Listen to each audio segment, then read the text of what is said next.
नमस्कार, मैं इंदु सिंह कला एकेडमी के इस चैनल पर आप सबका स्वागत करती हूं। आज हम नेट के सिलेबस में शामिल इकाई 6 में हिंदी उपन्यास के अंतर्गत यशपाल के उपन्यास झूठा सच के महत्वपूर्ण बिंदुओं को समझने का प्रयास करते हैं। तो आइए इसके महत्वपूर्ण बिंदुओं को समझते हैं। यशपाल झूठा सच उपन्यास। सच को कल्पना से रंग कर उसी जन समुदाय को सौंप रहा हूँ जो सदा से ठगा जाकर भी सच के लिए अपनी निष्ठा और उसकी ओर बढ़ने का साहस नहीं छोड़ता। यशपाल। उपन्यास झूठा सच। इस उपन्यास के 2 भाग हैं, वतन और देश, दूसरा देश का भविष्य। उपन्यासकार यशपाल ये साम्यवादी उपन्यासकार थे। जन्म 1903 ईस्वी फिरोजपुर छावनी पंजाब में हुआ था। निधन 1976 ईस्वी में हुआ। झूठा सच उपन्यास के 2 भाग हैं। प्रथम भाग वतन और देश 1958 ईस्वी, इसका कथा क्षेत्र लाहौर है।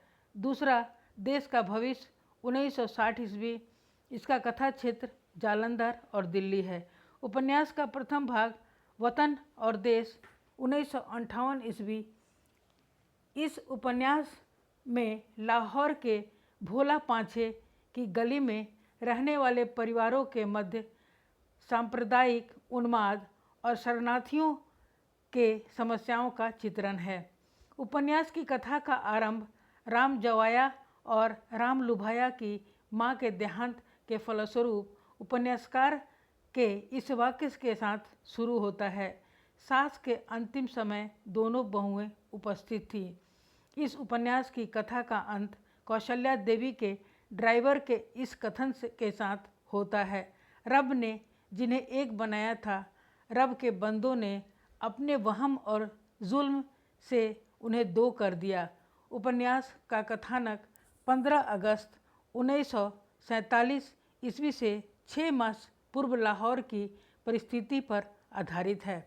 इस उपन्यास में 2 परिवारों के जीवन का वर्णन है। वतन और देश उपन्यास में चित्रित समस्याएं। स्त्री स्वतंत्रता की समस्या है, हिंदू मुस्लिम सांप्रदायिक तनाव की समस्या, प्रेम विवाह एवं दाम्पत्य जीवन की समस्या, रूढ़ियों एवं अंधविश्वासों की समस्या, राजनीतिक भ्रष्टाचार की समस्या। वतन और देश उपन्यास के मुख्य पात्र। जयदेव पुरी यह कथा का नायक है। जयदेव पुरी को उपन्यास में पुरी भी कहा गया है। यह उपन्यास का नायक मास्टर राम लुभाया का पुत्र, तारा का भाई और कनक का प्रेमी है। यह आत्मनिर्भर युवकों का प्रतीक है। तारा उपन्यास की नायिका और जयदेव पुरी की बहन है। ये 21 वर्ष की है। संपूर्ण उपन्यास की कथा इसी के इर्द गिर्द घूमती है। वह प्रगतिशील सोच रखने वाली नारी पात्र है। इसका पिता राम लुभाया है।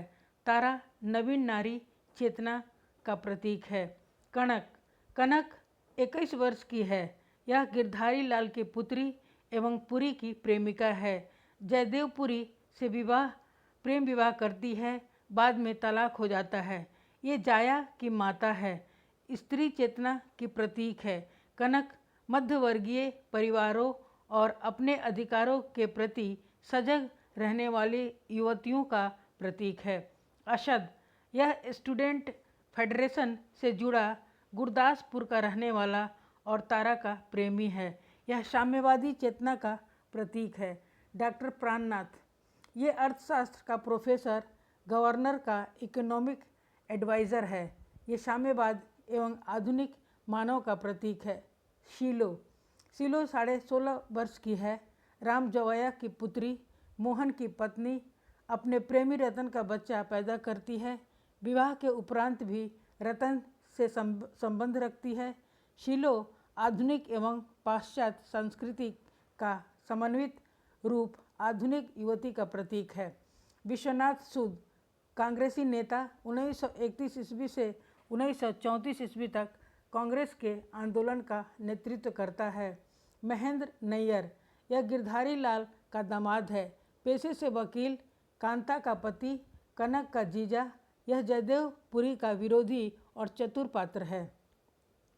कांता गिरधारी लाल की बड़ी पुत्री और नैयर की पत्नी है। सोमराज सुखलाल साहनी का पुत्र है, आवारा एवं लंपट युवक है।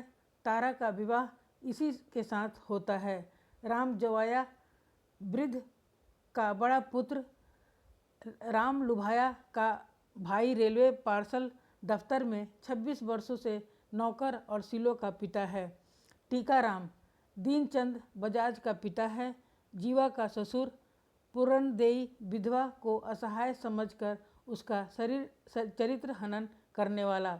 उपन्यास के अन्य पात्र: मसूद, पंडित गिरधारी लाल, मनसा बुआ, जगदीश चंद्र, प्रवीण, वीरूमल, बाबू गोविंद, राम, बांधवामल, नारंग, डॉक्टर प्रभुदयाल, डॉक्टर राधे बिहारी, बजाज दीवान चंद, लेख शर्मा, चर्चिल, गोपाल शाह सेठ, डॉक्टर श्यामा, कृष्ण नारायण, पीतो, करतारो, बलदेव, पुष्पा, प्रोफेसर दीन मोहम्मद, मदन मोहन, जीवा, उषा, ईश्वर कौर, बसंत कौर, ज्ञान देवी हिंदू रक्षा कमेटी में कार्य करने वाली हैं, साधी घासीराम आदि।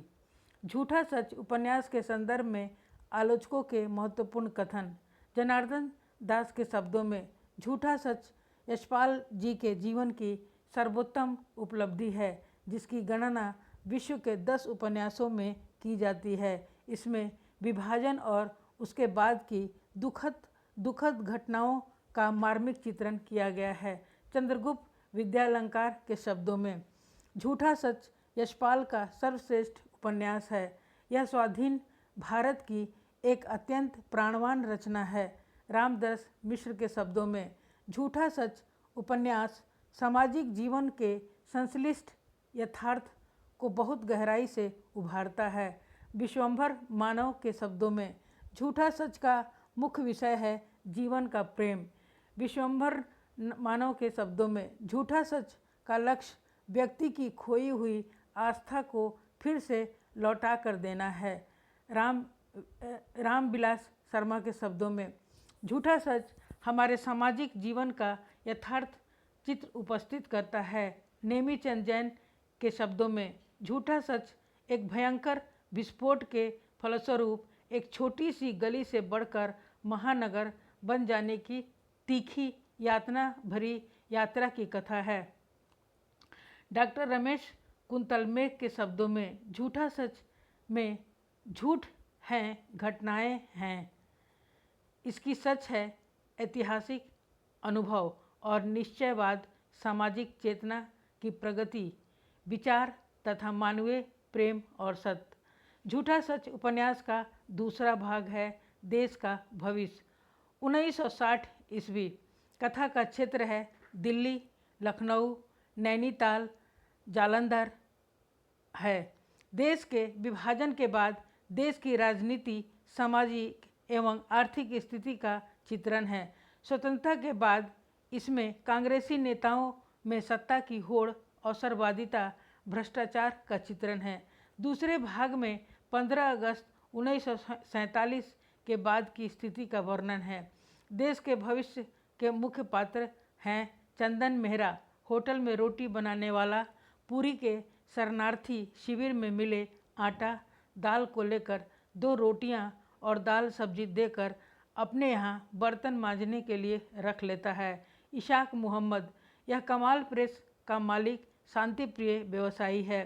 रुलद, यह इरशाक के यहाँ 12 वर्षों से काम करने वाला व्यक्ति है। नेकराम, कमाल प्रेस में काम करने वाला नौकर। जमीत सिंह, यह 40 कदम बाजार इलाके का इंस्पेक्टर है। पंडित देवीदास, यह मुल्तान जेल में राजनीतिक बंदी है। लाला रामलाल, कांग्रेसी नेता जो वकालत छोड़कर क्रांतिकारियों की पैरवी के लिए लाहौर जाने वाला व्यक्ति। सुभद्रा, कांता की ननद, महेंद्र नैयर की बहन। काकाराम, यह महेंद्र नैयर का मुंशी है।